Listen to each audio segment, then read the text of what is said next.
SFJ 4x4 Studios presents in my oversized four-wheel drive Jeeps. a Jeep podcast starring industry experts. Pure monosity. What? Say that again. With mad scientist Scott Brown, Use my drill press as a sort of lathe. our host Neil Simpson, If one light goes out, they all go out. filled with shenanigans. We are really professional with Jeeps.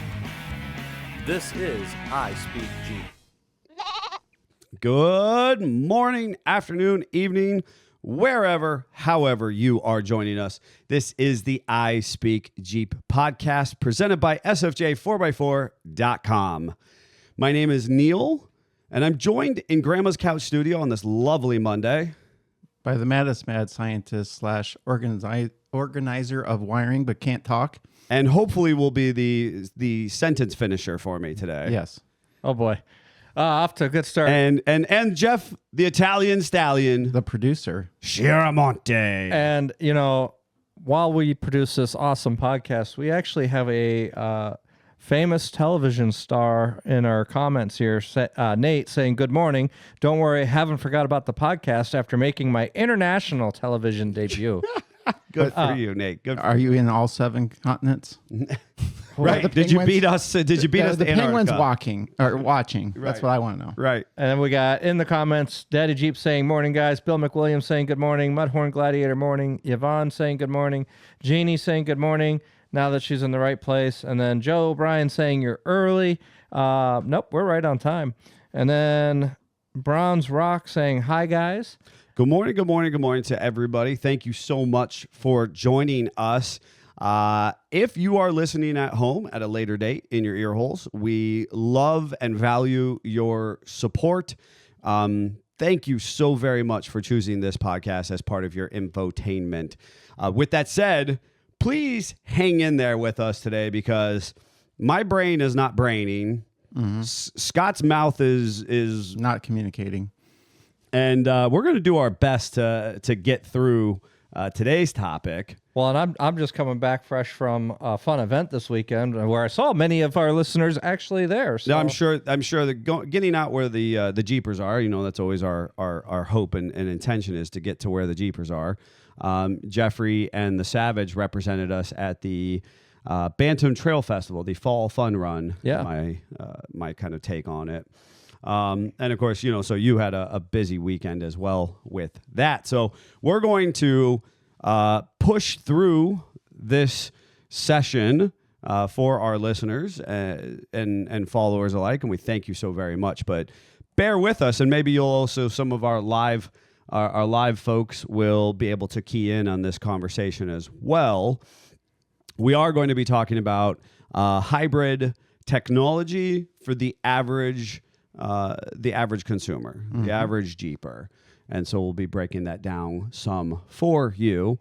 In the interim, in the moment, Jeffrey, was there anything special? I know obviously you saw a lot of friendly faces. You took J5 and our Comanche trailer down to the show. I think overall it was a good event. It was a kind of a slow morning. It was very cold, but by lunchtime, we really started seeing the Jeepers showing up, and the trail ride was picking up quite a bit from what I could see. You know, I'm sure Daddy Jeep could weigh in more. He was on the trails running them, but we did see a lot of our good listeners and good fans. Bill McWilliams was there and brought some gifts. Davey already presented them to Scott. I don't know if you got a chance to see them. Nice, excellent. There may be something additional in the podcast studio. You have to see if you can spot it. Yeah, if you're watching. And then, you know, Josh was there. I got to see Josh Brucker for the briefest of moments. He was over there talking with Davey, but at that moment we had a lot of people over at our booth. So Excellent. I briefest hello to him. Dan and Joel were there. I actually didn't recognize Dan at first because he walked up with a beanie and a sweatshirt on, and from the backside, I'm like, "Who's this guy looking at Johnny Five?" And then see Joel walk around the front. And, Yes. Johnny Five was a highlight. We had a ton of people trying to get us to take it out on the trails, and it 100% is capable.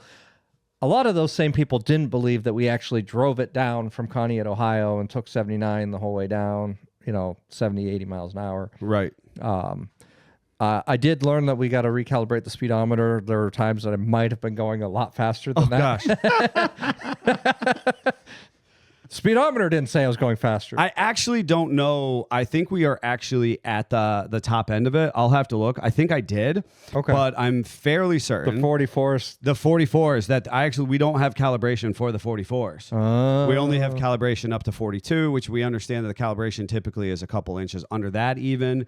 And so I think that it might actually be calibrated up as high as the current Z Automotive programming will allow it. So what I hear is they need to embrace us, and since we're pushing the limits, Yes. make a special A special update taser update for us. for us. Yes, Funny. it's just a number for them. That's right. That's right. But yeah, it was a lot of people really checking it out. They were very impressed by the build and the fact that we were able to just actually drive it down there like that. Sure. They didn't believe how smooth that rides. Yeah, it's a beautiful Jeep that is capable on and off road. For 44s and the ability to run the highway for a couple hours straight is pretty remarkable. And of course, we are going to we have the esteemed pleasure and privilege of displaying both Johnny Five and hashtag Not a Restoration, the Swamp Donkey at SEMA 2025 in about 2-3 weeks. Yeah.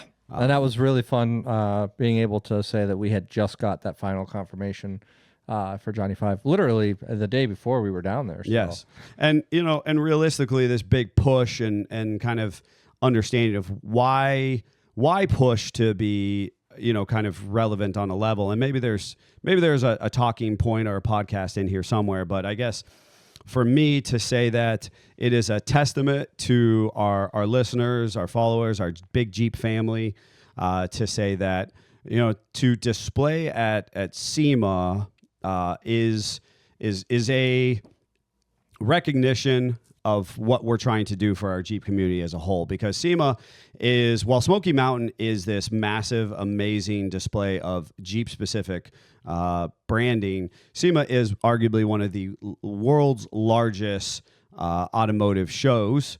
And so to be able to bring our Jeep community to a global automotive show and be there with some of the biggest builders in the world, where along with their hot rods and their trucks and their drag cars and just kind of be in this hotbed space, for me to go, hey, this is why it's worth doubling down on making sure that these builds are relevant and on display. They're not some kind of hack, hey, we threw something together and just we're displaying some import lighting on them. That's far from what this is. These are really intended to be high quality builds that showcase the Jeep industry, the community, the marketplace, and obviously our builders here at SFJ, and what it means on this kind of this much more lofty level. So I've been thinking about it a lot recently, say, why are we doubling down so hard on this, and what does that mean to us? And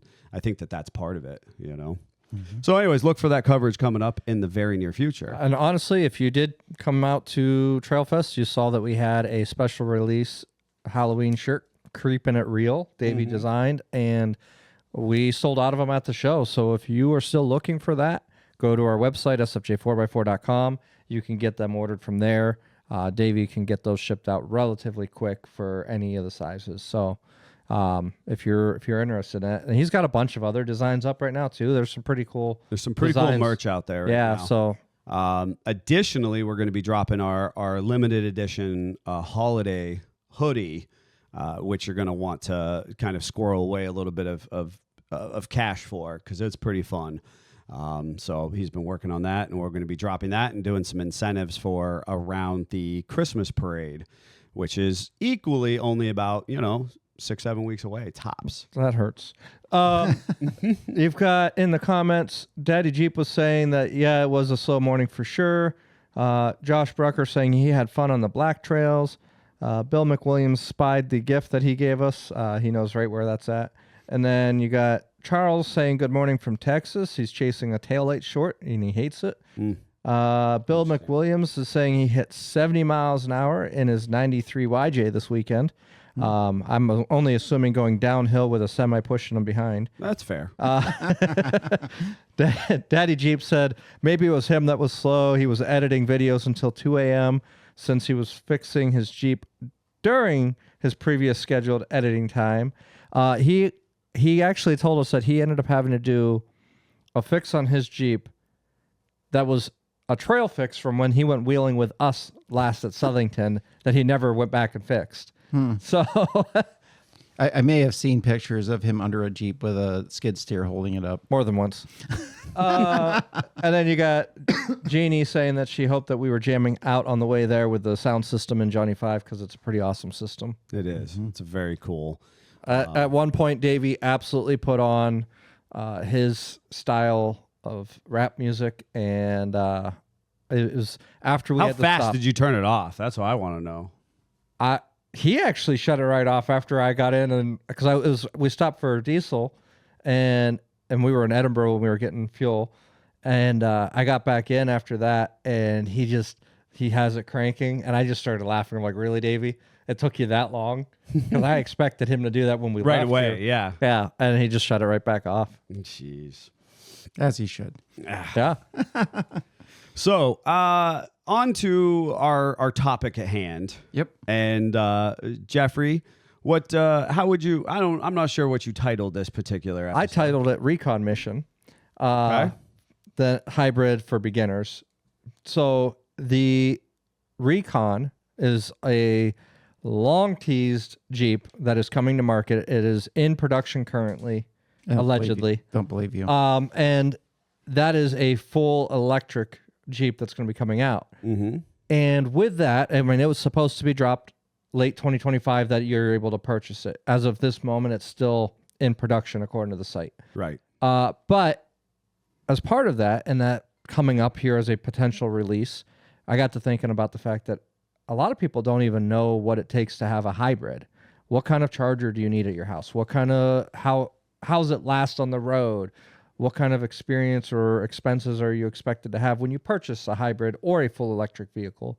So that's where we came up with this topic. Right. And I think it's worth mentioning that you explicitly asked us not to get into the highly technical minutia that will make the average consumer's eyes glaze over. No, I assume that regardless that Scott is going to break down what an ICE engine is versus electric. Yeah, but that could be even pretty generalized. As long as we're keeping it brief, and we want to really talk about if a general consumer is considering a new vehicle, why should they consider hybrid? What are the pros, the cons? What are they going to expect if they go into that realm? Right. Or the full electric Recon. And what you guys are likely unaware of, and so what Jeffrey is, kind of brought up, and so when I say you guys, I'm not talking about our listeners, I'm talking about Jeffrey and Scott, and my own interest, and Jeffrey's attempting to juggle right now, but ultimately there was actually a massive update to the 4xe system over the weekend. And that's Charles just brought it up in our comments, right, too. and I was getting ready to drop that little tidbit, and I don't expect you guys to be aware of it. So is it like a phone update where suddenly your screen looks different and your app icons are a little different? And the funny thing is, it wasn't even this weekend. It was rolled out as a rollout last week, and it has permeated the corners of the interwebs, and it was fascinating because I was short of Jeepers and non-Jeepers alike sending me 11 different takes on this software update. So here's a good question, because I'm about as green as you can be on this. So I figure I'll ask some layman questions, and you can maybe answer some. So, well, and give me 1 second as I kind of continue to contextualize for our listeners who might be interested. I am and have been involved in the 4xe community and forums since that Jeep specifically hit the market. There are some really prolific individuals who are movers and shakers. In fact, this was such an important concept vehicle for Jeep. They actually had these social pages, these Facebook pages, where Jeep engineers were actively participating with regularity. So not like your standard like local club group or even your large, broad, hey, JL owners 2018 and plus, but the 4xe communities had a stronghold of Jeep engineers hanging out and interacting with average customers for a couple years. Now that the vehicle has saturated the market and we have a far more general population purchasing the vehicle, largely unaware, they're just purchasing it because a salesman has done this or an incentive, tax incentive that. It's less of a good quality beta testing group because now we have just kind of your average consumer in there. But when it was this beta group of people who were reporting feedback back to the community or to the manufacturer, you actually saw a strong presence by Stellantis within these groups. At this point in time, this particular update of the Uconnect system, I had a guy who's just a software nerd. Not an engineer. He's just a software nerd. Like we might nerd out on automotive stuff or building, out of things out of wood or houses or whatever. He's a software nerd. And he reached out to me and it was a hacker forum. I kid you not. I cannot make this up. It was a hacker forum of people having a conversation about how this could happen at a manufacturer software disbursement level, because it was a over-the-air update that ended up bricking these Jeeps. Correct. Not all of them. Correct. Not all of them. Kind of like an update on a cell phone where they tell you to back up your cell phone because it could brick your phone. That's what happened in the Jeep. So does that mean that a 4xe has some sort of cellular antenna above and beyond a regular JLJT? Because like my truck, again, very green on this, I don't even have nav until I plug my phone in. So how does the 4xe know? So the argument is, there's a lot of misinformation out there, right? Because ultimately this rolled out periodically. And just like anything humans are exposed to, something that bricked a 4xe on Monday of last week, a week ago today, was that related or not, right? And so people are going, but I didn't do anything. It seems to be that one of the biggest common denominators is that people intentionally had to process their update. So with Jeep infotainment systems, they call it over-the-air update, but it is not you just driving down the road and it automatically updating it. It is a file that you have to upload into the system. It's the same thing when we do Alpine upgrades. If the software is out of date on it, we have to do an OTA over-the-air update on it. But we're not connecting to Wi-Fi and it doing it. We're uploading a file in. It's just the terminology. But this is, you're basically turning the Jeep on and it's like, hey, are you ready to update? Correct. So it is not like somebody's plugging a USB drive in or something like that. You have the option, and that's where a lot of these people were like, I'm not doing it. And that's actually potentially wise. And I think maybe we'll talk about that as we go on. But I think that the conversation here for the average consumer is valuable, especially in light of this last week and this last specific upgrade. So we'll come back to your greenness and general curiosity. Yep. So I know before the 4xe came out, we had our e-assist Jeeps, which you didn't have to plug in. They just kind of did their own little thing. And the 4xe, I believe, is a evolution of that technology. Mm-hmm. Is that correct? That is correct. Ish. Always there's going to be an ish. There's always going to be an ish. The big thing with the e-assist is that there is some, again, not getting overly technical, there is some federal regulatory body which says what size of battery you can have on an automotive. And so e-assist goes up to the edge, but does not go beyond it. Whereas 4xe authentically has a battery assist and battery bank, which is in excess of your assist batteries. Okay. So if you have a 4xe, do you have to plug it in, or could you just drive it and will it charge A 4xe can be driven normally. It does have what I might call a passive charging system, but it's not as efficient as other hybrid technology systems. So it does have a regenerative charging, but from my own experience of 4xe's, there are hybrids, 4xe versus other hybrids. Other hybrids regenerative recharge themselves much more efficiently. Okay. I also, when we recently went to get my wife a newer car, we actually were looking at hybrids of not Jeep make. And we flirted with the idea for 2 seconds until she looked up registration costs. Yes. And I was shocked to learn that there is a plug-in cost, and then there is just a non-plug-in cost, and then you have your regular old vehicle cost.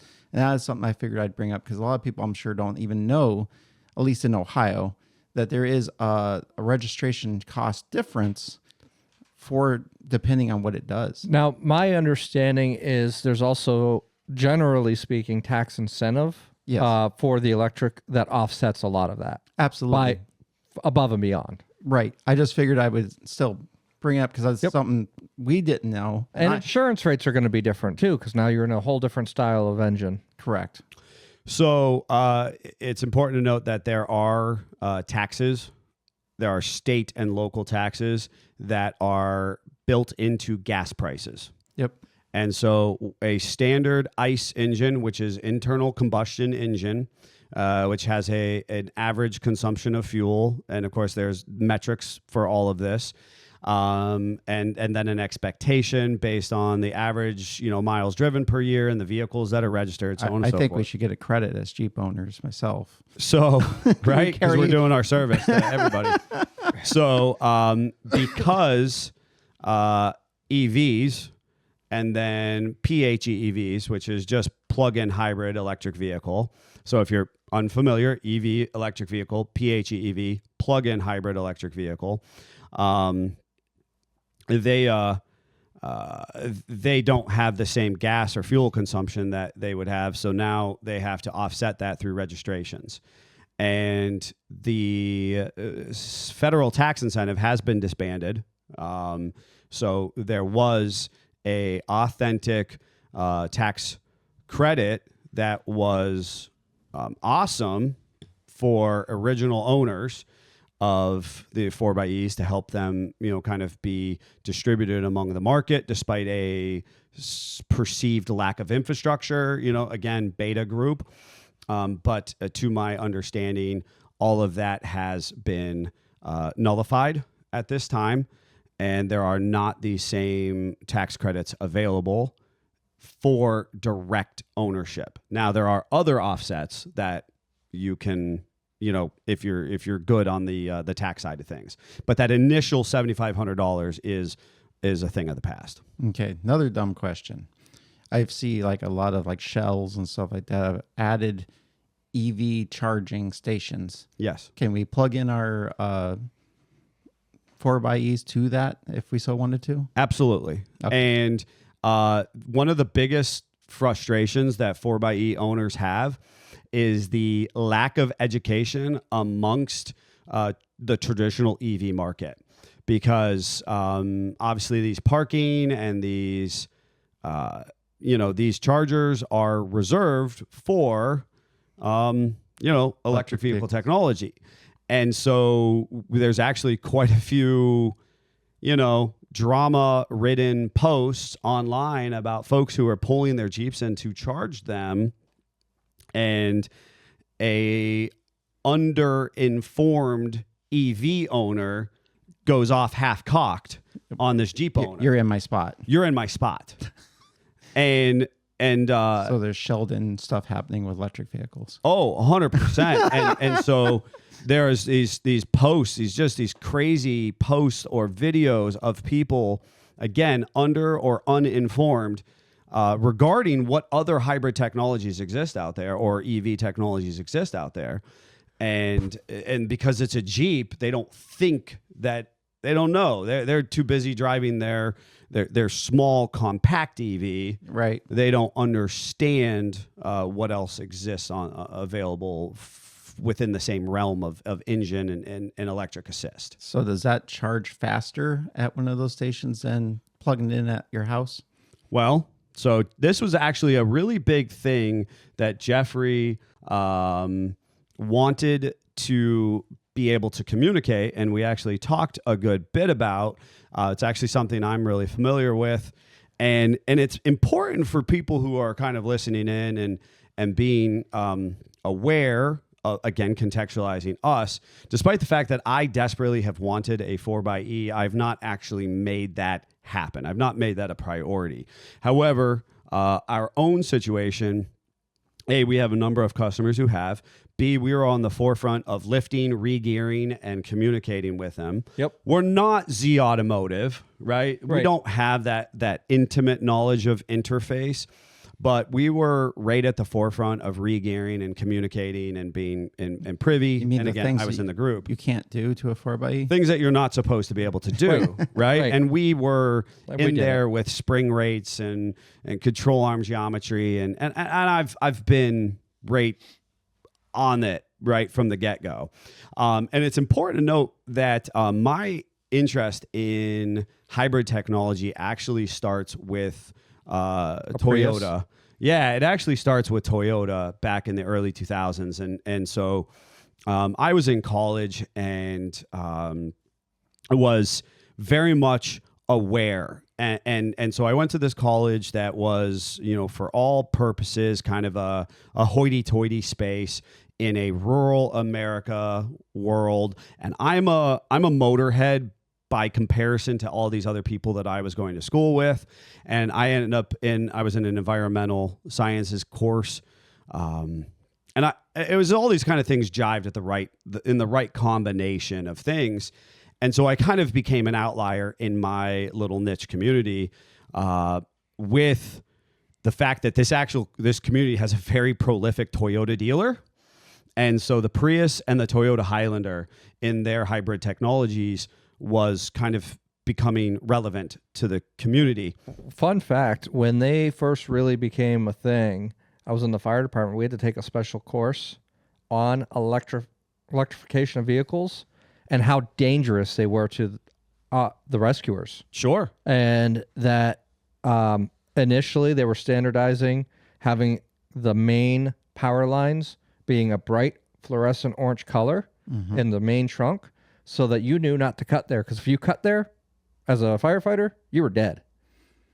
It was that much power going through them. Fun trivia. What was the biggest thing that irritated Scott about the Prius when it came out? The size? Nope. I have no idea. The color orange underneath. Nope. I'm not sure. Where the speedometer is located. Oh. Why is it in the center of the dash? Yeah. I wanted to look forward and have the speedometer be in my line of sight. Yes. Now, I have a subception. If it's a 32 Ford or an older, I was going to say. fine. The speedometer's in the middle of the... How does that bother you? That bothers That's me. a CJ. That's there's so many vehicles historically. The Speedo's in the middle of the dash. I don't know why. That's so a Scottism. That is Weirdo. funny. There's Plenty of other historically- things that bothered me about the Prius. And I think the that was not Insight, one of them. The Honda Insight was the same way, if I remember right. And I There was like, a ton of vehicles like was that. like, I mean, why? Mini Cooper's like that, I'm pretty certain. No. Or no, it's not. No, it's not. it's I got take a that cool. back. Yeah, I Yeah. take that back. It makes my eye twitch. Sorry. All right. Anywho, Of all the things. I was very much in this hot seat, and so I've kind of been kind of consciously aware of this marriage of internal combustion and electric assist, right? And then ultimately, excuse me, my favorite concept that we should have developed better is regenerative braking and regenerative charging in general. which we still don't have seemingly a great understanding or development. I'm gathering that's because of the voltage required, compared to the e-assist, because the e-assist sort of, all that magic just happens. But that's a 48-volt battery, if I'm not mistaken. And it's a massive, so e-assist is happening basically through a giant alternator. So both, so what's happening on an e-assist and is the fact that you have a massive alternator that is acting like a supercharger, and it's actually speeding up your belt drive system, which is assisting that main crank pulley to spin easier or faster. But then it also can generate power because it is still an alternator. Correct. So it's both teams. Correct. And it's both teams, and that's exactly right. And that's through through the actual physical construction of that alternator. And then, to my own opinion, just the most spectacular, almost magical programming. Because you think about how finite our computer programming has to be when we're talking about how valves open and close and how fuel is injected and monitoring our air fuel ratio to kind of sync everything up into this perfect harmonious experience. Yep. Right. And ultimately we have an appreciation for early 90s computer programming, which I'm drawing a blank on what that was called, that fuel mapping on the standard computer. Oh, you talking about batch fire versus that kind of thing, where you just had kind of a series of kind of rudimentary computer programming on and off parameters. Yeah, they basically just said, right now you get fuel, even if you don't really need it, right? Because we can't figure out how to time it otherwise. We don't have the information. And then later they were able to individually fire. That was more off a firing order. It's a little bit, I think they honestly was like, hey, I was thinking about this and this wasn't as complicated as we made it, so maybe we should just fix this. Well, and so ultimately we have 4 camshafts now with overhead cam technology with multiple, and this is on the V6s, right? Yeah, multiple sensors. They can change where the cams are at certain times. And dose timing chains, right? So you have 2 timing chains. And so seeing a 3.6 with e-assist, which is a really, really like a profound vehicle. Yes. But we don't see a lot of them. And I think that some of that has to do with just this really complicated programming that would have to take place or does take place. Yeah. So kind of move us forward to the 2.0, and it's a 4-cylinder, a little less complicated programming to marry it to a large hybrid electric system. But now we have a turbocharger as well to enter into the mix as well, right? So I'm not 100% certain about that in this situation. Okay. I know the e-assists. The e-assist does, right. But I believe so, right? But ultimately, so not only we have this like crazy programming that needs to happen and a high level of electrical interface and software, but we have the actual electric portion, right? And so this is a very long story short. This is what got Jeffrey excited about this was this conversation about level 1 chargers, level 2 chargers, and level 3 chargers, which kind of goes back to your question about the gas station. What it really first came down to was I had actually came across a question online, somebody saying, can I plug my electric vehicle in at my house, or do I have to buy a special charger? And it was like, wow, that's actually something off the top of my head, a 4xe Jeep, I didn't even know. I was like, that's a great question, and that's something that we need to address. And then on top of that, do you need just your 110 plug? Do you need a 220 plug? Do And you that need was- a dedicated circuit for it. Right. Correct. And that's exactly what I said to Neil. I was like, I don't even know this stuff. Right. I So- can't expect most of our audience to know that. We should really address it. So this is where all my rambling started is kind of the spaghetti nightmare of this, because when I was mentioning regenerative charging and the efficiencies and my own interest in what Toyota was originally doing, Yep. is that and you brought up the alternators and whatnot, but basically through braking, it's creating electrical charge through more or less the braking system. Yep. Okay. And How about that? Your brakes or your generators? I mean, I think it's super cool, and it's amazing that we haven't, and Jeep's so done that. right, and that's part of the Jeep, and this is part of what made the Prius and Toyota technology makes it more efficient than 4xe technology, because in my understanding of the Toyota technology, it's actually happening kind of more immediately within the braking system. And within the Jeep side of things, it's actually not, right? And so Lordstown Motors, which was an attempt at a truck EV production, division of workforce, split off, utilized the GM plant, lots of cloak and dagger stuff from top-down GM, from General Motors. When I say GM, I mean General Motors. Where they wanted to be involved, but then they didn't, and they're laying off unions. Totally lots of conspiratorial theory stuff here. But Lordstown Motors was this attempt at revitalizing a highly efficient hub motor technology, which would have placed basically 4 small drive motors in the hubs of each wheel.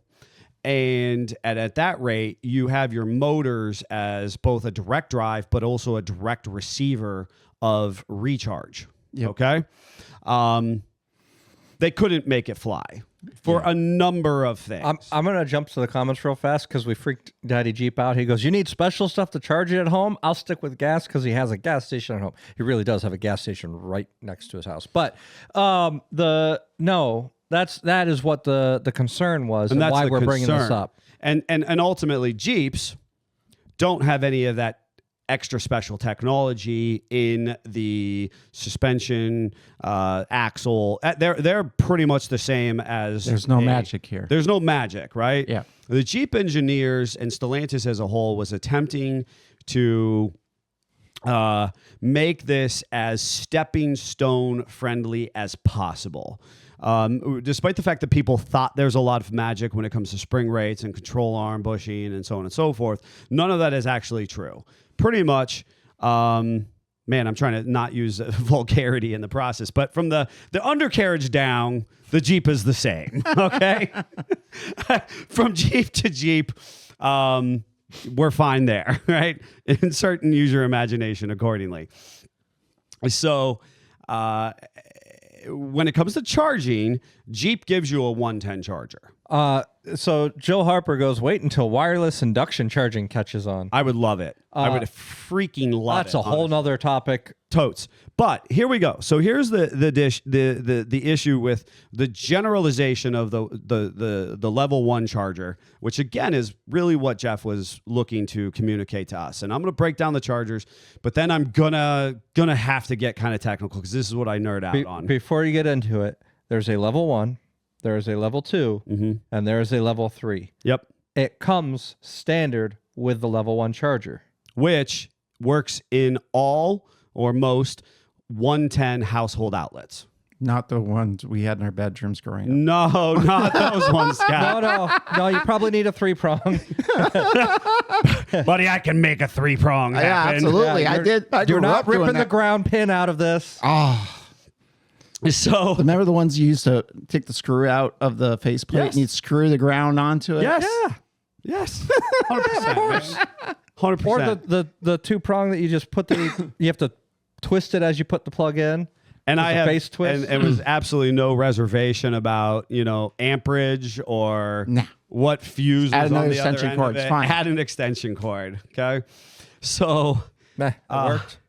So your standard 4xe is going to come with a 110 charger, and that's going to allow you to plug into arguably any modern day 110 outlet. Now, for Scott's sake, the way that you explained that and made a ton of sense is think of it as a trickle charger. Mm-hmm. It's a 2 amp charger, basically. Right. Don't take that word as gold, folks. Yeah, but yeah. it is the version of doing 2 amp on your charger or a trickle Let's charger. say it's your phone. Your phone's dying, and you go, oh crap, where's my charger? And you go around the house, and you're like, I can only find my kid's crappy tablet charger. Yes. And you the plug small it in, brick. and the phone comes on and says it'll be 4.5 hours, and it's slow charging. The phone's mad at you. Yes. That's the 110 charger. Correct. Yep. And the value of the 110 charger is that it has universality. It can be used kind of anywhere. So long as you have access to an outlet, you can largely charge your Jeep. it also gives you a deeper charge. So yes. So ultimately, its pro is that, and then it does give you a good charge. Its con is that it takes very long. It is the conversation of an overnight charge. You are authentically going to need 8, 10, 12, 14 hours to get a full charge. A level 2 charger is going to, and what Jeffrey is sharing, is going to give you an equally deep charge. However, it's going to happen much quicker. But the downside is you actually need 220, 240. Mm-hmm. So you're going to need a dedicated electrical supply That for which this charger. a lot of houses don't have available to plug I in. mean, they Right. just don't You're unplug their wiring. welder and plug in their Jeep. No, most houses don't have a welder plug in their garage. So, but folks who are at home who might have a hot tub and might not understand the bulk of hot tubs, about 60-70% of hot tubs run on a 220, 240. Ooh, so we And- could I mean- unplug our Dryer, Dryer. or electric stove. Yeah. Yes, absolutely. Yeah. And so we do have Run a long extension cord to get it in there. woof. We do have the capacity. see a Jeep driving through the front window of a house. Got French doors. They just pull the Jeep in. They're having dinner, and it's like, can you pass the Grey Poupon over the bumper? You know what I mean? And the Jeep's just sitting at the dinner table with them because it's plugged in at the stove. So, Talk about decorating your house. right? I see no problem here. I know, you it would fit have no right into your reservation. So that, but ultimately access to the 220, and then appropriately having an electrician come and give you a dedicated plug and space and charger, is something that has to be considered in that degree. Now you're going to get an equally deep charge, and it's going to happen in say 4 to 6 to tops 8 hours. Right. Much faster, more efficient. So it's an afternoon or an evening, and then you can use the vehicle again. Now, the level 3 does not actually exist for the Jeep 4xe. So this is what they would typically, as the community might call a lightning charger. People have probably heard of a quick charge, a lightning charge, something along that degree. So lightning charger is going to be more what you're going to find at the gas stations. Now, most gas stations have settings that will have basically between a level 2 and a level 3, right? It has everything to do with your time that you have available to sit at the gas station. Another right? dumb question, but attached to this: are all the plugs at the gas station the same? It's like, No. so there's different wands for different vehicles. There's universal, there's specific ones. Yeah. So of course, I'm sure Tesla is special. I have to assume. I actually don't know that. My understanding is the Tesla charger is a universal charger. Oh, Right.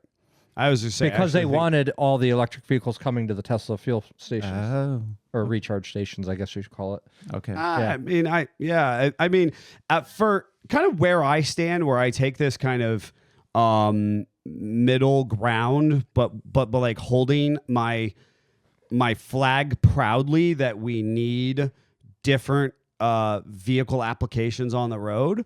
I'm here to call it fuel because, I mean, food is fuel for our human bodies. Absolutely. And it's just a different type. And that's just a different and it type. is fuel for the vehicle. It's But just not I've heard gasoline. I've heard people get, excited over the semantics of, again, it's like the uninformed individual yelling about the Jeep parked at the recharge Absolutely. space. To me, it's no different than diesel or LP or any of that sort of Sure. stuff. Sure.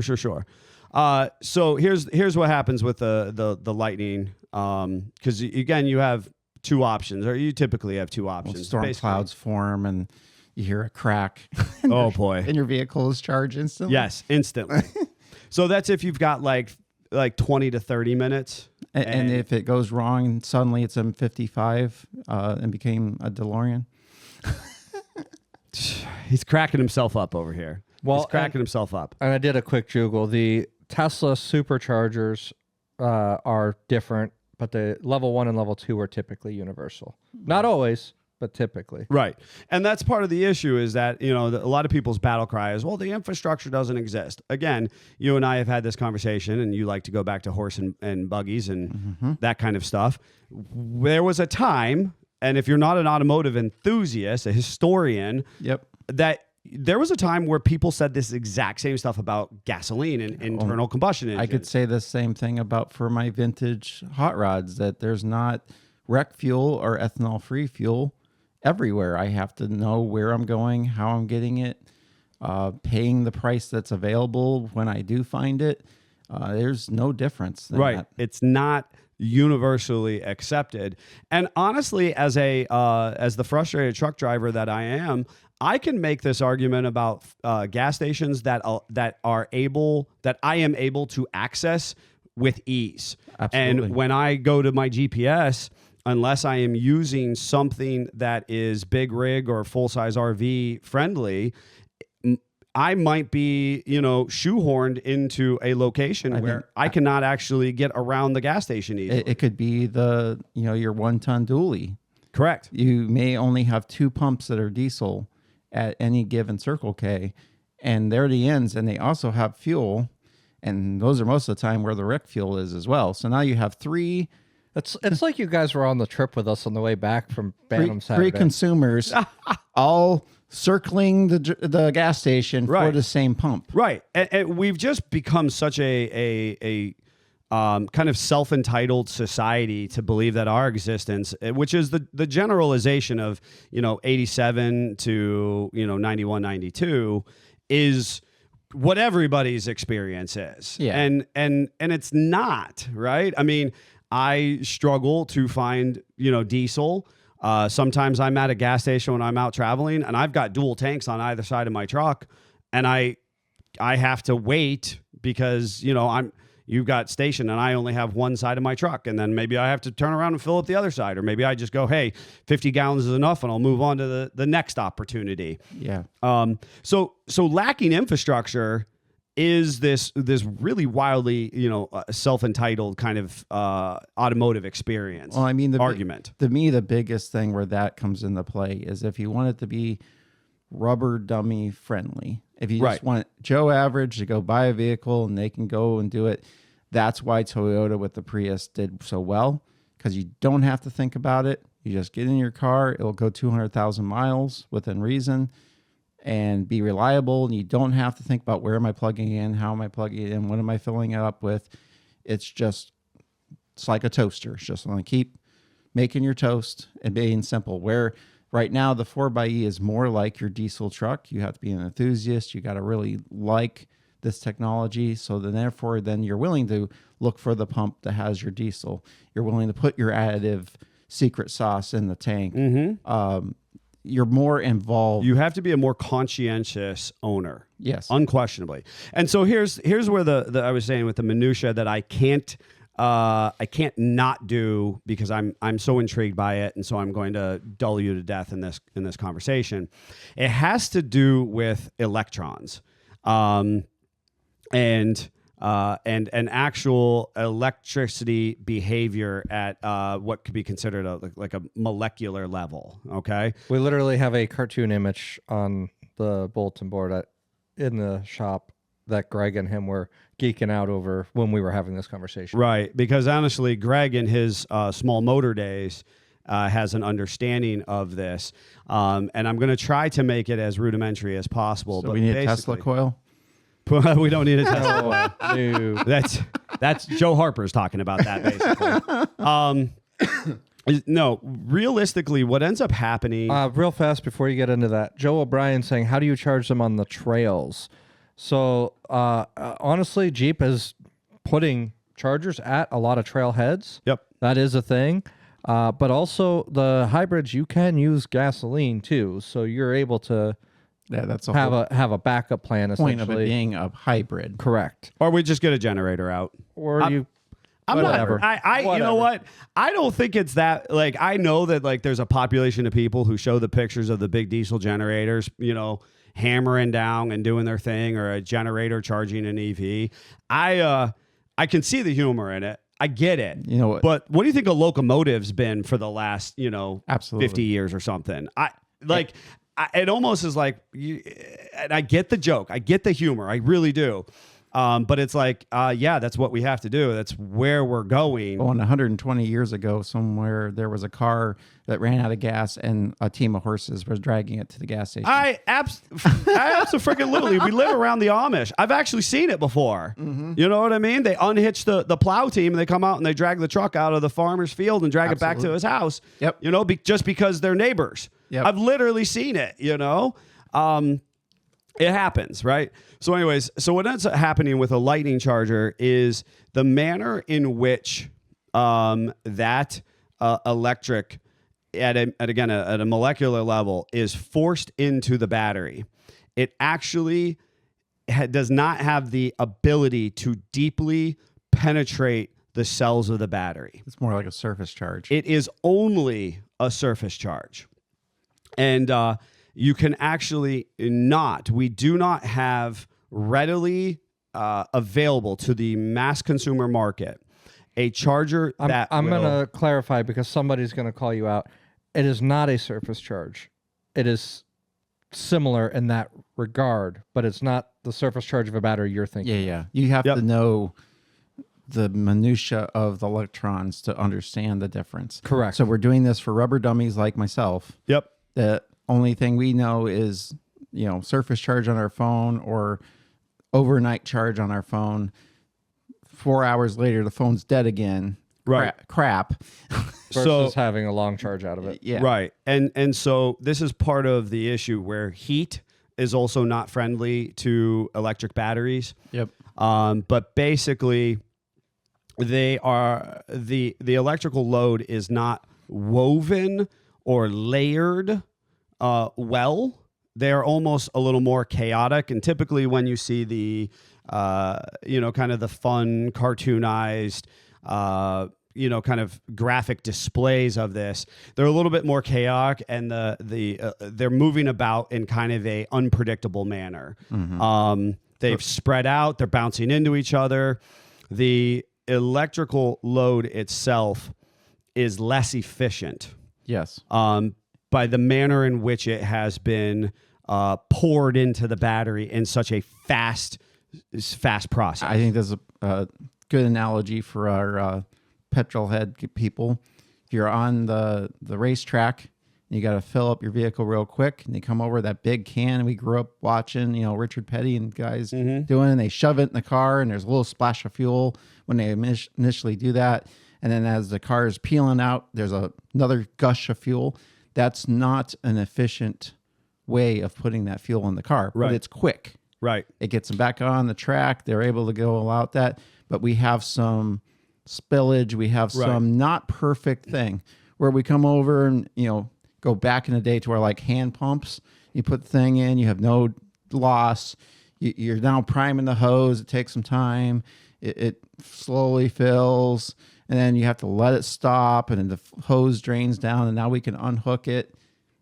Same process. One has no loss or little loss. The other one, quick, but you have some loss. You can't have both. Kind of can't have both. Yep. And that's the gist of it, right? And to say that that ultimately the way that it's layered as far as that electrical load in the batteries is layered in there.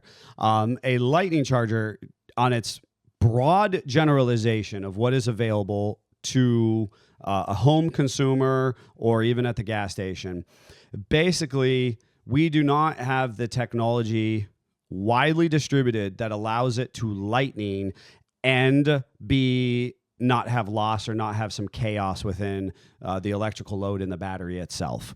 And what I think that's maybe lost in a lot of people, and I only know this because of people doing wrecked EVs or wrecked hybrid vehicles, and they are dumb and take the batteries apart. Sure. But therefore they show what they're made of. We're talking many, many tiny little cells of batteries. So imagine a AAA battery with all of its friends stacked up and made into layer after layer after layer. So what we're talking about is when it's quick, you're not efficiently filling each cell the same. Where when it's a slow one, it's almost like it's slowly osmosing through, and every little cell gets tied up right where it's supposed to be, which I also would imagine, just like anything battery, if you do nothing but lightning charge all the time, it's probably going to shorten the life of that battery because now we have more heat. Some cells are getting charged, some aren't. So now you have not an even charge distribution across the pack. Yeah, I don't know about that. That's interesting to say if you're only ever just lightning it. I do know there is controllers involved so that a computer basically is choosing what cell and what bank is getting charged at what time. Correct. So I'm sure there is something involved with that where the car is talking to the charger, vice versa. But it's the same thing with your cell phone. Your cell phone, they tell you if you're always doing a rapid charge on it, you're going to diminish the life of the battery. Absolutely. And newer, smarter phones will literally tell you what your battery life is, not just the charge level, but the life is. So, after 2 years of doing fast charging, your battery life might actually only be 70%. Yep. Because you've killed the battery over time by that The heat. capacity of it to take a charge. And ultimately, as humans go, we do continue to march forward and get better, better technologies, better understanding of processes.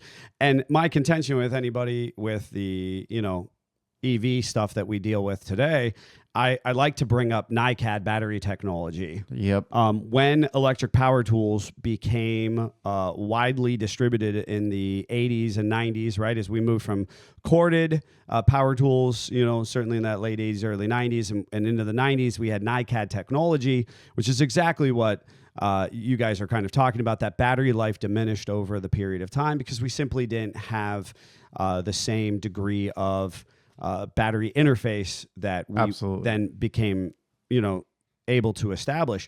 And it's why name brand batteries are so expensive, because ultimately the construction of those batteries for, if we break it down for power tools, like the Milwaukees and the potentially the DeWalts, the Makitas, that battery is more robust, made with better quality material, sourced in a more, kind of ethical way, so on and so forth, because it's reputable. Not only that brings another thing to my brain. Back in the day when you had your NiCad, you'd be, drilling a hole or putting a screw in, and it's slowly slowing down and just finally, blah. Where your Milwaukee today with your lithium ion battery, you're over there and suddenly it just shuts off. Right. That shutting off is the computer interface for charging that battery. It's basically a safety cutoff saying, I am not going to allow you to go lower than this voltage because that's when it starts getting a little unstable. That's exactly right. And so, and the stability of the delivery of it is just as valuable of the stability of the receiving charge. Yep. Right. So let's come back to 4xe and kind of and bring this home, because obviously we talked about the chargers and what an average person might need. And we're past out of time, so. Are we past? Oh, yeah. I thought we were. Why, did you start it late? No. I'm watching the clock. 15 minutes, Jeffrey. Don't. That's our weekend update. So as far as, you know, the stuff that is bricking the Jeeps across the board right now, and it's not affecting everybody. It has everything to do with like when, again, Android or iPhone sends out an update. Some people choose to do the update. Some people don't. My general advice to people, like in life, is don't do the update the moment it comes out. I am always boggled at how many people immediately run out and do the initial update, and they find themselves in the round. I'm a beta updater on the phone, so I'm always on the newest update. Fascinating. See? But I wouldn't do it with my vehicle. Well, and so, you know, my recommendation is, you know, wait a couple days before you push through an update on anything personally. People make mistakes. It's easy for one little line of code to get out of sync or them not to think about something. I mean, that's why I've had an update on my phone and suddenly now I can't get into, I'll just make something up, but like my pictures, now it's completely different. It makes you mad. And a couple days later, you get another update. And guess what? They fixed that because enough people complained. What's really fun about that is I'm a beta updater. I'm always on the latest updates. My wife is the complete opposite. She will go until the update says, you have to update or else it will not work anymore. Yep. I get it. One of the challenges, I did get a phone call, I don't know, a month or so ago from some folks who had enterprise rental, and they were in a Grand Cherokee, and the Grand Cherokee shut off the gas station, 4xe, shut off the gas station and just flat out wouldn't turn back on. Also a known issue with them, and equally probably nothing they had any control of whatsoever. Because also you don't know who pushed through an update prior to you getting the rental vehicle itself. Absolutely. We obviously have the horror story of one of our employees driving, 4 hours away in a strictly EV vehicle. And the challenge of range, and that's not even something that we address today, but range is part of that deep charge versus kind of a superficial charge. So something to be considered about how you utilize the vehicle. If the potential for you to own a 4xe exists, I suppose this is my parting comment or thought, and you are a person who is okay, like me, with the diesel and understanding that not every pump, I might not have the most convenient experience. I'm probably going to have to add some cetane or anti-gel or coagulant, booster to my fuel. I'm okay with those things. I accept that as part of my vehicular ownership. If that's not something that you're already doing or privy to, then maybe 4xe technology at this here and now is not particularly well suited for you. If you are like Jeffrey, where you apparently are a masochist and you're a beta updater, maybe, understanding that you're in the pioneering stages of the next world of 4xe might technology. be too good for that. You might need to go off and buy like some off the wall, Chinese Lordstown import. Oh, I mean, Electrical. honestly, I think Lordstown only ever produced about 7 trucks. There you go, Jeff. They'll never have parts again. That program folded, so on and so forth, and those people spent good money on those things. I think we're going to see the 4xe die as a whole. Obviously, Jeep already announced, and I think it was so funny because so many talking heads ran with this title, the 4xe is dead. Well, it was in the Gladiator. It was the truck that never was. Yeah. We never actually saw a widespread production 4xe Gladiator. Heck, I don't even think they put I'm one just, down the as a line. Gladiator owner, I'm just going to continue to feel abused by Stellantis. As that's probably what it is. Rob in the comments said that I need to add a color change bulb to the lamps so that I can switch them to red when we're out of time. Fun fact, the light bulbs actually are color changed, and Neil has the controller for that. Yep. So And I wouldn't care anyways. he wouldn't care anyways. There's a reason I don't bother with it. There's a reason why back on like the vaudeville days, the stage manager had a large crook that just would yank reach him off the across stage. and physically remove a person off the stage. Yep. Yeah. He's the reason. I am.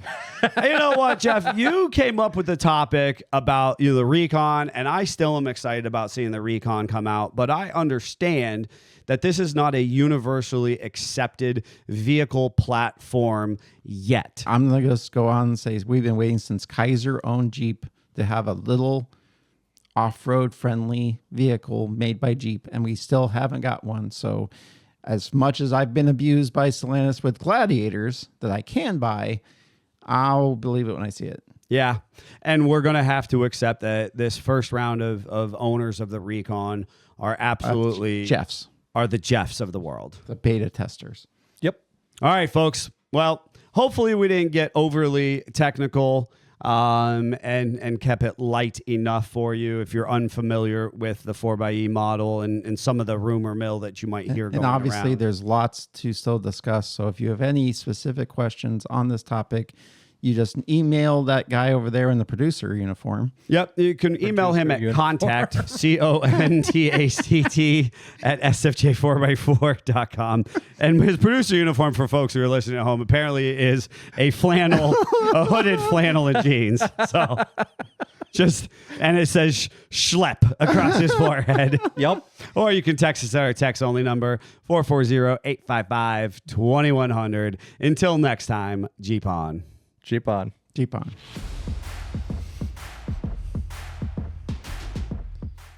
So fun thing, I've been sandbagging you guys and not updating on purpose because you guys have to guess what I did this weekend. You know, Dug some holes. last Wow. weekend he bought the world's least desirable engine and transmission. See, this is not fun because he's on to me already. Well, yeah, because now you got the rest of the car. But Yep. what kind of car? Well, it was a Lincoln before, right? Yeah. So What is it? it was. I thought you had mentioned it was a mid-50s Lincoln undesirable. So I did not get a mid-50s car, Okay. but it might be a Ford. Which I want you to remember. I kind of want to take our listeners on a journey back to young Scott Neal, where we talked about all the horrors of Ford ownership. Yes. And the only thing that you had allegiance to within the Ford community was your father-in-law, now your wife's Ford pick-em-up truck that was his workhorse of a plow winter runabout vehicle. Yes. And otherwise, we could stand in solidarity of the fix or repair daily community and say that was not for us. That's despite true. the fact that I owned a couple Fords begrudgingly as well. The biggest thing I am just continued to be amazed with Fords is that they just change things constantly, but they look the same. So maybe the real masochist in the room is actually you, because you have actually chosen to subject yourself That's to true. this. Because it's like I knew this girl in college, and of course, I mean, we're talking about this was just not that long ago. We understand that smoking is not good for you, right? In general. And if you smoke, that's fine. You've made that choice, but maybe you started young and you just can't break it. Now, I'm going to interrupt you because you said college and not that long ago. I don't know if you realize how many years ago that actually was. I don't want to speak to you, Jeffrey. And I remember like hanging out with this girl, and she was going to teach herself to smoke cigarettes because she thought it looked cool. Is that now she's on an iron lung? Is what? And you're saying, Jeff? I don't know where she's at in the world at this point in time, but I Hopefully she's still still with remember us. that thinking, wow, you are purposely subjecting yourself to the torture. Yep. At a time when you actually know better and you've lived your life knowing better. And at this point in time, you're consciously choosing to do something. So I'm equating that to your ownership and continual subjectification to Ford. That's fair. And Henry's production processes and the fact that things change constantly. That's fair. What is wrong with you? In the comments, William said Ford owned Jaguar, Mercury, Lincoln, and Land Rover. So one of them. Nope. Yeah, No, it wasn't one of them. Well, it is one of them. first thing is a Ford. Yes. So we got that. But how old is it? That's the fun part. They had a 317 in it, didn't it? Isn't that what you... Yeah, but that's not what Yes, the motor exists, and yes, it's in the garage sharing space with us currently, but that is not a good metric other than the reason to keep looking for crap that I don't need. I want people to know Did you I'm get banging another my head against the 1930s era? couch. It may be older than the 36. 20s. Maybe. So how old is it? A 24. No. I already had a 24. That's way too much wood. So I had to go a little newer to get out of the wood. 27. 26. It's 99 years old. Isn't that insane? How Folks, much this is car not a is there? 2026. This is a 1926. Yes. How much car actually is there? So ironically, I went to expecting to get only part of a car. So at this point, the gig is up. It's a 1926 Ford Model T coupe called a doctor's coupe.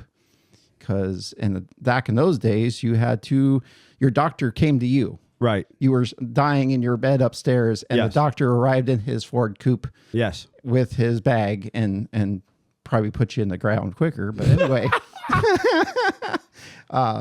so 26 is 99 years old. Next year it'll be 100 years old, which just blows my mind. That's why he got it, folks. I want you to know that Without question. he wanted a 100-year-old car in his ownership. It's something cool. But anyway, I got there, and the guy, it's winter is upon us, which I am very aware of, which is probably why I shouldn't have done this, but whatever. And he's like, all the distractions he could. You don't even have a building to put this in right I now. know. And again, if I go back, if I bring people to young Scott and Neil, Scott would actually go through a transformative experience when he could not garage his vehicles. Yeah. It was as if I can't use that association. His whole persona would change. He would become snippy and persnickety, and he would be curt or short in his responses. Everything would be like, well, I got to get home and I got to get my vehicles garaged. As if the drop of snow, a snowflake on top of his vehicle, was somehow going to depreciate his ownership. it's traumatic. It's traumatic. And yet, instead of working towards the shared goal of putting a building back Well, for your concrete guy 11 vehicles already, My concrete guy was at an event, so I couldn't. for his 11 vehicles already, we have yet acquired another one. So you can simply say you own a 100-year-old car next So year. I originally planned on He is literally what's the countdown? How many months do we have until 2026? 4 months? He's literally just I thought about having a little birthday cupcake for it. yep. There you go. Just so that you know it's less than 3 months, but that's fine. Anyway, This year's going by a lot faster than you So, think. the- And it's 20 years since college? 21? I know. I just but really the best wanted to part is make sure you knew that. I show up, and I just by Pound salt, happenstance, Jeffrey. Pound salt. but just by happenstance, took the car trailer. I originally was thinking about taking the 68 and just sliding the body. That's all I was supposed to get into the back of the truck, Yes. just because I thought it'd be fun. Yes. And I get there, and he's like, "You know truck what?" hauling a truck. Yeah, or a truck hauling a car. Yes. Which I've done that with Willie's bodies all the time. So, Yes. I was just thinking, why not? And I got there, and the guy says, "Tell you what, I'm throwing in the whole complete chassis with what you already agreed to purchase this for. But I want my wheels and tires and the hubs." I'm like, "So we're going to roll up on the trailer, and then we're going to make it not roll anymore." He's like, "Yep." I was like, "Okay." I've done that before. Yep. Yep. So, and then we took the body completely apart, assessed for the cowl, and layered all the pieces into the bed of the Gladiator. So the quarters came off, the doors, all of it, and got filed. So it didn't even look like a car on the way home. Did you take a picture before you disassembled it? I got excited and didn't, but then what I I'm went worried on and took off the pictures of the for sale ad, so I have it as a whole car. I can't wait to see it. Congratulations to you. Oh. I'm hope 6 that you're weeks. happy. I know. Good news is what actually made me justify this is it needs some rust repair because it's 99 years old, and it has some compound curves and shapes of the body, and I just want an excuse to learn how to do that with the sheet metal. And because of the building cluster that it is, I cannot be working on what I want to be working on this winter. Sure. So this is because it's now in many bite-sized chunks. I can literally pull in a quarter and tinker with it over the winter as sheet metal is concerned. I have no expectations on maybe driving this car anytime soon. I just literally am using this as an excuse to further my craft with the sheet metal. And while I'm doing it, it makes me happy that I'm saving a car that's 99 years old. Absolutely. It's been through a lot in life. Me and my wife nerd out on that, thinking of all the big monumental things in life that have happened while this has existed. Sure. This car was built before the Great Depression. Yep. And a world war and yep, absolutely. The expansion of the suburban, culture to the fact that it exists makes my brain hurt almost. Sure. It's very cool. So that is literally what the plan is for it at the moment. Yes, I have a Lincoln V8 that I think would be fun to put in it, but again, I'm trying to be very honest with myself, and this can get filed up in the attic very easily to go back to what I should be working on. But as soon as Jeffrey is available, we are going to be working on the building again, hopefully before it snows. Well, as soon as you have a plan to get those holes dug. I know. So that is what I spent my weekend doing. It was a lot of fun, a lot of windshield time in the Jeep. Beautiful fall colors. Yes. We went to Summit Racing. My wife bought a blanket. That was the only thing we bought at the race shop. Thought you guys would think that was funny as well. Of course. Went to the race shop and bought a blanket. So. Wowzers. Sounds about right for you guys. Absolutely. Right? It's a good time. Let me guess, blankets on the couch. No, I honestly, I think we got home and got distracted with dinner and stuff. Was it a Ford blanket? No. Okay. Summit branded blanket, but it looks like an Indian, not an Indian, well, old school blanket you would put on a hot rod seat. Sure. Is what it looks like. And she fell in love with it, and I was like, you just let me buy a car that's on the trailer accidentally, so you can have whatever the hell you want. Yep. I feel that. Yep. I feel that. So I was able to get back to the house some this weekend and kind of start to work through finishing up the big she shed build, finally hanging a door. It's something I've been putting off because while that might seem rudimentary to some people, actually hanging the door and kind of taking up the space and making sure it was true, I was making a bigger deal than it needed to be. But I went ahead and I tackled that this weekend and I made great progress and I'm very happy about that.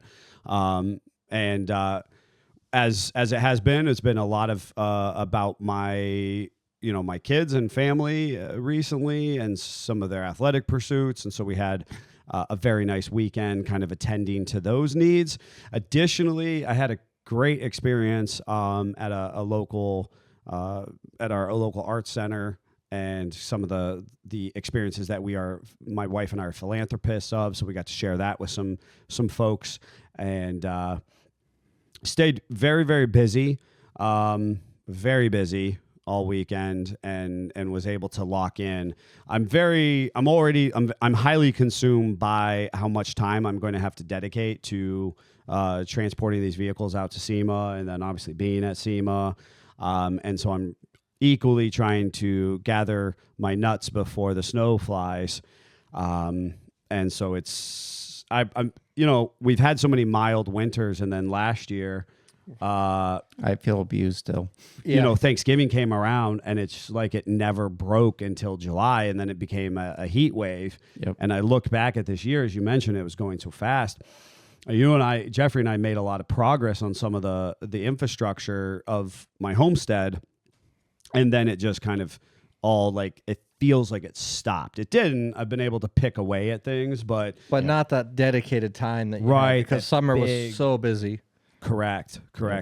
So, honestly, I think you have a lot of potential because you've been able to seal up a lot of things. Right. That when the snow falls and the season gets slower again, now you'll be able to go in and work and have some level of comfort in there because you've got some insulation hung, you've got things sealed up. Correct. So now you have an opportunity to make some really good headway coming in. That's the goal, and I really valued the fact that we got to be able to do that this weekend. Not only that, if you get so hung up, like I've been literally conferencing myself or, therapying myself on this building is I'm not even enjoying the process because I'm feeling so rushed with it. Sure. So I'm kind of like, you know what? It's in the universe hands. I'm going to let it just happen as it happens because I can't control it. Yep. So I'm just going to live life and get back into enjoying the project. Because if you don't have the time to go down and form your boat in your basement, well, then that's fine. But then when it's there still. Well, and I had a unique opportunity. The event that we went to was actually a masquerade ball. And it kind of funny enough, we had a certain number of people in our party, and the tables were kind of open seating, and so we ended up at this table, and I made my introduction, and it's actually customers of ours. So it is a customer and her husband, and by extension, he's a customer as well. And it was funny because we just didn't know who each other were because we're literally masked or costumed, right? And it was fun because she was aware of the house build from the podcast. And I thought it was valuable because we started doing weekend updates years ago to keep ourselves honest. Yeah. Right? To have a degree of accountability when we're harassing you on your the camper cross-country camper build. Yep. And, and I thought to myself, it was actually part of that conversation, and she brought up the house build. She was familiar with it. She's like, yeah, I noticed, you haven't been updating as much. And I'm like, well, that's because I honestly wasn't working on it as much as I'd like to be. And so I thought it was actually a good motivation to get back in there and be like, okay, I'm going to just do this. I'm going to make sure I get this Do done. that one thing. Yeah. And so while it's not that big dedicated time that I was able to do previously, and our Patreons were seeing updates and I was, able to post about, I thought, you're right. I mean, here's a person who's not inherently invested in that. And she was like, hey, yeah, I know about it because of the podcast. And I thought, okay, this is my opportunity to kind of jumpstart that accountability again. Absolutely. And then for my weekend, we obviously were Bantam Saturday all day. But then Sunday, we had Xander's birthday party. His 12th birthday is actually this coming Wednesday. So the 15th. But we had his birthday party. Each of the kids, for their birthdays, we let them choose what they want for cake. He chose graveyard dirt and worms. Nice. So we made Classic. dirt and worms. Sounds delicious. It was amazing. Oh my God, I love dirt. Absolutely. So very excited to do that. Got to relax and watch the football game while the kids played at my parents' house. So nice relaxing Sunday. And then for his actual birthday, we did it. We try to do something on their actual birthday. So this week we have an appointment for Morgan in Cleveland Wednesday morning, a pre-op appointment. So after that, we're going right to the Science Center and letting him hang out at the Science Center. That's Awesome. I hope you guys have a safe and fun time. That's a great experience for them. Yeah. Very cool. All right, folks. Well, that is it. Some cool conversation in the comments. We didn't even get into, lithium batteries and precious metals and battery demand and material production. And that will be for another time. But we'd love to hear from you in that contact email or, direct on text message. We have a lot of Jeeps to attend to. They seem to have piled up over the weekend and last week. So look for Jeffrey's Tuesday update where he typically breaks it down with Scott and see all that's going on in our shop. Until next time, Jeep on. Jeep on. Jeep on.